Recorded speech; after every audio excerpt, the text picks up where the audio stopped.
Bem-vindo ao canal Ei Padawan. No vídeo de hoje, eu vou fazer um resumo da história Jedi em Queda da série Star Wars Ahsoka. Não se esqueça de deixar um like e se inscrever, e que a força esteja com você. Na nave de Ahsoka Tano, Sabine tenta entrar em contato com a Home One e Hera Syndulla via cone, mas ainda está danificado. Huynh diz que tentará canibalizar algumas ligações do motivador secundário para ver se consegue religar o transmissor. Ela então sai para ver Tano olhando para a floresta ao redor deles. Ela diz a Tano que as comunicações e o conversor de energia primário ainda estão offline, impedindo-os de sair ou enviar uma transmissão. Ahsoka informa a Sabine que a base inimiga está próxima e avisa que o inimigo tem o mapa e os meios para chegar onde deseja. Tano acredita que elas enfrentam uma escolha difícil. Se elas não conseguem fazer a jornada para encontrar a Jabredir, ela conclui que ninguém deveria. Sabine não quer desistir, mas Tano diz que isso é melhor do que permitir o retorno de Thrawn como herdeiro do Império. Ahsoka aconselha Sabine a não permitir que suas emoções atrapalhem seu progresso, e Sabine concorda de má vontade. Sabine então entra na nave para se preparar para encontrar a base inimiga.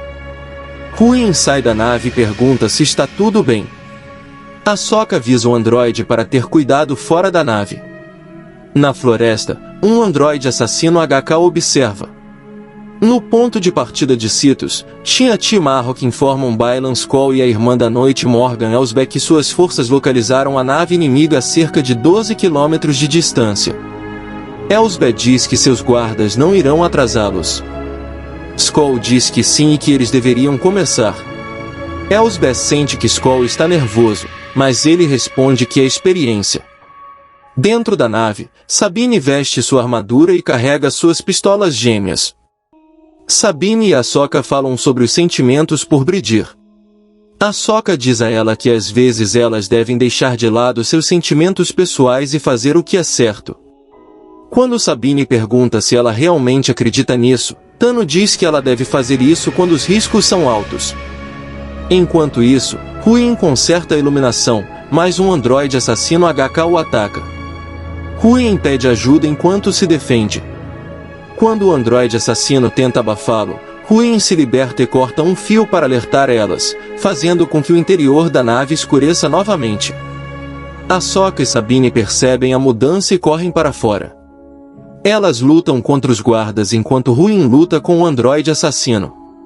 Tano usa seus poderes da força e habilidades com o sabre de luz para derrotar e matar os intrusos, enquanto Sabine faz o mesmo com suas habilidades de combate e atiradora.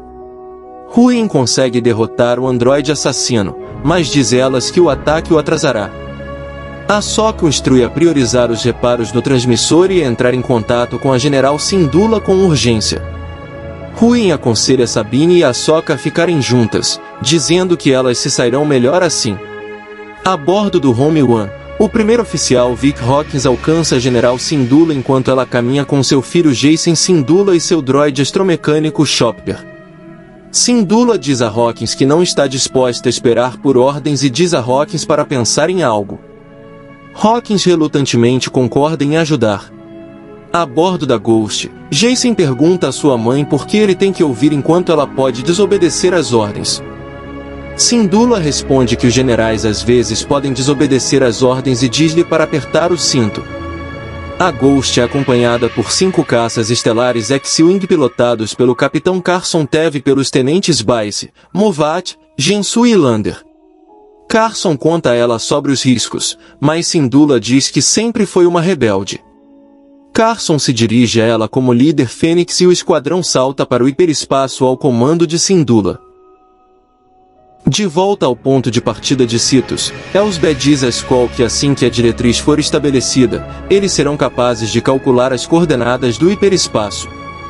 Skoll avisa que se seus cálculos estiverem um pouco errados, eles se perderão no vazio intergaláctico. Elsbeth diz a ele para ter fé, mas Skoll está cético.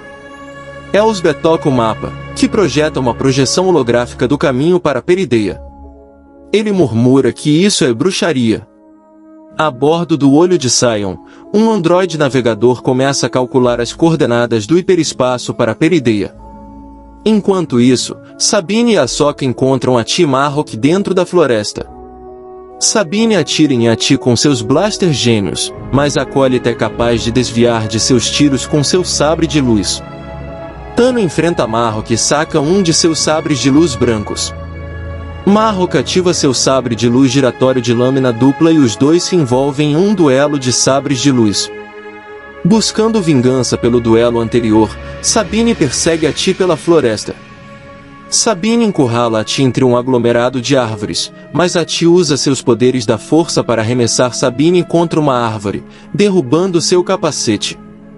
Ati tenta derrubar Sabine, mas a Mandaloriana se esquiva de sua lâmina, que atinge um tronco de árvore. As duas então lutam com sabres de luz, com Sabine desembainhando seu sabre de luz verde. Enquanto Elsbeth e Skoll supervisionam o cálculo das coordenadas do hiperespaço, os usuários da força continuam suas lutas na floresta. Marrok gira seu sabre de luz antes de atacar Tano. No entanto, Tano se esquiva dele e o corta no peito com seu sabre de luz. O Marrok derrotado, se ajoelha e uma névoa verde é liberada através do corte em sua armadura. A morte de Marrok interrompe o duelo de Sabine com Ati. Sabine diz a Tano para pegar o mapa enquanto ela lida com Ati. Após a saída de Tano, Ati avisa Sabine que ela se arrependerá da decisão antes de retomar a luta. Em outro lugar, Elsbeth continua seus cálculos e incumbe Skoll de proteger o mapa até que ela o chame. Tano chega ao ponto de partida de Citos e vê o olho de Sion pairando acima. Tano entra no Enge onde encontra Skoll, que lhe diz que Anakin Skywalker falou muito bem de Tano. Quando Tano diz que não conhece Skoll, Skoll explica que todos na Ordem Jedi sabiam quem era Skywalker, mas poucos viram quem ele se tornou. Ele pergunta se a queda de Skywalker para o lado sombrio da Força motivou a deixar a Ordem Jedi. Tano se recusa a discutir seu passado e joga a capa de lado. Skoll responde que está aqui para garantir o futuro de algo muito maior. Tano pede que ele considere a ética de iniciar outra guerra. Skoll responde que não está iniciando outra guerra, mas diz que Thrawn o fará. Skoll fala sobre o mal necessário de destruir para criar. Enquanto Tano pega seu sabre de luz, Skoll admite que isso é inevitável e acende seu próprio sabre de luz. Os dois então iniciam uma batalha. Os dois usuários da força retornam para um segundo assalto e Tano consegue atacar Skoll, mas ele revida. Os dois cruzam brevemente as lâminas antes de Skoll manobrar Tano contra uma rocha.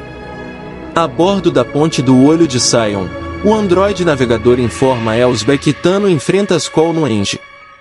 Quando ela pergunta quanto tempo levará para as coordenadas ficarem prontas, o androide navegador garante que os cálculos estão quase completos. De volta ao chão, Skoll atira uma pedra contra Tano, mas ela a corta. Enquanto o computador de navegação chega ao terceiro quarto, os dois ex-Jedi continuam sua luta. Em outro lugar, Sabine e Ati continuam seu duelo de sabres de luz. Ati bate em Sabine e consegue chutá-la no chão. Sabine estende a mão na tentativa de usar a força, mas Ati aponta que Sabine não tem poderes da força. Ela tenta derrubar Sabine, mas Sabine arranca a lâmina de sua mão com um dardo. Enquanto Skoll encurrala Tano, ele a provoca, dizendo que seu legado é de morte e destruição, assim como seu falecido mestre. Isso enfurece Tano e ela derruba Skoll no chão. Tano consegue agarrar o orbe do mapa e interrompe a projeção, mas o orbe queima sua mão. Em outro lugar, Ati consegue cegar Sabine temporariamente com uma bomba de fumaça e foge. O androide navegador informa Elsbeth que o cálculo do hiperespaço está incompleto. A interrupção do cálculo das coordenadas do hiperespaço por Tano irrita Skoll, que retoma seu ataque com sabre de luz. Pouco depois, Ati chega e Skoll diz a ela para pegar o mapa. Tano usa a força para arremessar Ati contra uma pedra. Skoll enfurecido avança sobre Tano e a leva até a beira do penhasco, com vista para o mar. Skoll diz que lamenta que o encontro tenha terminado em conflito, mas culpa Ahsoka. Sabine chega e diz a Skoll para parar. Tano diz a ela para destruir o mapa, mas ela avisa Skoll para ficar longe de sua mestre. Em vez disso, Skoll atinge Tano com seu sabre de luz, fazendo-o a cair do penhasco. Horrorizada com a suposta perda de sua amiga, Sabine ataca Skoll com seu blaster, mas o ex-Jedi desvia seus ataques. Sabine então segura o mapa contra seu blaster. Skoll dá a Sabine a opção de seguir as ordens de sua mestre ou aproveitar a oportunidade para encontrar a Zabriddir, a única família que lhe resta. Sabine afirma que não sabe do que está falando, mas Skoll diz a ela que sabe que Briddir a está impedindo. Percebendo seus pensamentos, Skoll diz a ela que sabe que sua família morreu em Mandalore porque sua mestre Tano não confiava nela. Skoll diz a Sabine que os dois compartilham um objetivo comum e apela ao desejo dela de se reunir com seu amigo Briddir. Skoll afirma que está servindo a um bem maior e a convida para ir com ele para Perideia. Ele promete que nenhum mal acontecerá a ela e que ela se reunirá com Briddir. Skoll diz que esta é a única maneira e diz a ela para fazer isso por Ezra. Depois de considerar as palavras de Skoll, ela lhe entrega o mapa para Perideia. Ati começa a sufocar Sabine com a força, mas Skoll ordena que ela pare, afirmando que ele deu sua palavra mandaloriana. Ele afirma que manterá sua palavra, ao contrário da antiga mestre de Sabine. Skoll reproduz o mapa no mecanismo de mapeamento, permitindo ao androide navegador completar os cálculos do hiperespaço e estabelecer uma rota do hiperespaço para Perideia. Satisfeita, Elsbe ordena que uma nave seja enviada para resgatar Lord Baylan. Enquanto isso, Húrin é contatado pela General Syndulla. Húrin diz a ela que eles estão abatidos em Sitos e pede ajuda. A Ghost e suas escoltas de caça entram no sistema Denab. Húrin diz a ela que as forças de Elsbe construíram um enorme anel hiperespacial e os avisa para não deixá-los escapar. Quando Syndulla pergunta sobre Ahsoka e Sabine, Húrin diz que elas estão na superfície tentando deter o inimigo.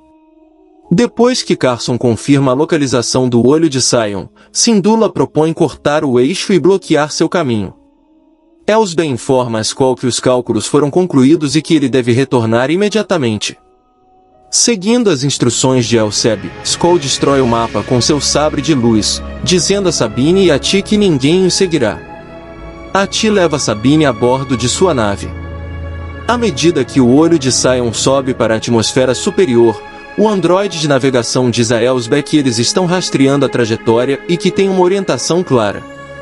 À medida que as naves da Nova República convergem para o olho de Sion, Tev ordena que os X-Wings travem as asas em posição de ataque. Movat percebe que a nave inimiga não está lançando caças estelares enquanto Baice percebe que o inimigo está escapando. Skoll, Ati e Sabine entram na ponte do olho de Sion, onde são recebidos por Elsbe. Um androide navegador informa Elsbe que naves da Nova República estão em seu caminho. Sabine percebe que Syndulla chegou, mas Elsbe ordena que seus androides os ignorem e acionem o hiperpropulsor da nave. Syndulla e Carson detectam o aumento do hiperdrive, mas é tarde demais. O X-Wing de Movat é atingido pelo X-Wing de Baice pela explosão desencadeada pelo salto no hiperespaço, matando-os. A Ghost e os outros membros conseguem sobreviver à onda. Syndulla e Jacen assistem horrorizados, com este último dizendo que tem um mau pressentimento sobre isso. Enquanto isso, Húrin tenta entrar em contato com Ahsoka e Sabine, mas não recebe resposta. Aparentemente Ahsoka desapareceu, em algum lugar entre o ponto de partida de Sitos e o mar. Em outro lugar, Tano acorda no mundo entre mundos e se encontra com Anakin, que a chama dizendo abusada. Tano chama seu mestre. Anakin diz que não esperava vê-la de volta tão cedo. Ela se vira e se vê olhando para um espírito da força de Skywalker, e com isso é o fim do capítulo de hoje. Se gostou do vídeo, deixe um like, e não se esqueça de se inscrever.